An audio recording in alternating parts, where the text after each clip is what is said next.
বাংলাদেশের প্রাণকেন্দ্র ঢাকা এখন নানা সমস্যায় জর্জরিত একটি শহর। বিশ্বের ঘনবসতিপূর্ণ রাজধানীগুলোর মধ্যে অন্যতম এই নগরীতে প্রতিদিনই নাগরিকরা পড়ছে নতুন নতুন ভোগান্তিতে। ঢাকার সবচেয়ে বড় সমস্যা হলো ভয়াবহ যানজট। সকাল থেকে রাত পর্যন্ত রাস্তার প্রতিটি মোড়ে দেখা যায় দীর্ঘ যানজটের সারি। অফিসগামী মানুষ থেকে শুরু করে শিক্ষার্থী সবাইকে ঘন্টার পর ঘন্টা আটকে থাকতে হয় রাস্তায়। বৃষ্টির সামান্য জলেই ঢাকা শহরের অনেক জায়গায় সৃষ্টি হয় জলাবদ্ধতা। ড্রেনেজ ব্যবস্থার দুরবস্থা, খাল দখল ও অপরিকল্পিত উন্নয়ন কাজ এই সমস্যাকে আরও বাড়িয়ে তুলেছে। বিশ্বের সবচেয়ে দূষিত শহরের তালিকায় প্রায়ই শীর্ষে থাকে ঢাকা।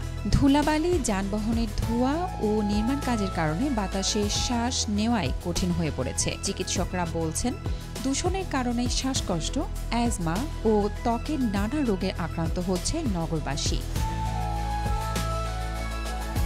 প্রতিদিন গ্রাম থেকে হাজারো মানুষ জীবিকার সন্ধানে ঢাকায় আসছে, কিন্তু পর্যাপ্ত আবাসন, পানি, বিদ্যুৎ ও স্বাস্থ্যসেবা না থাকায় শহরটির উপর বাড়ছে অসহনীয় চাপ। নগর পরিকল্পনাবিদরা বলছে, ঢাকা শহরকে বাঁচাতে এখনই বড় ধরনের নগর পুনর্বিন্যাস প্রয়োজন। সঠিক পরিকল্পনা ছাড়া শুধু উন্নয়ন পরিকল্পনা বাড়ালেই সমস্যা আরও জটিল হবে। সরকার ঢাকা শহরকে নতুন ও স্মার্ট সিটিতে পরিণত করার ঘোষণা দিয়েছে, তবে নাগরিকরা বলছেন, যতদিন না বাস্তবায়নে গতি আসে ততদিন পর্যন্ত এই ভোগান্তি কাটবে না।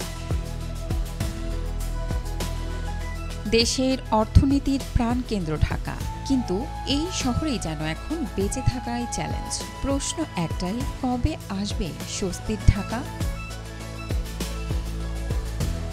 Desk report, B news 24।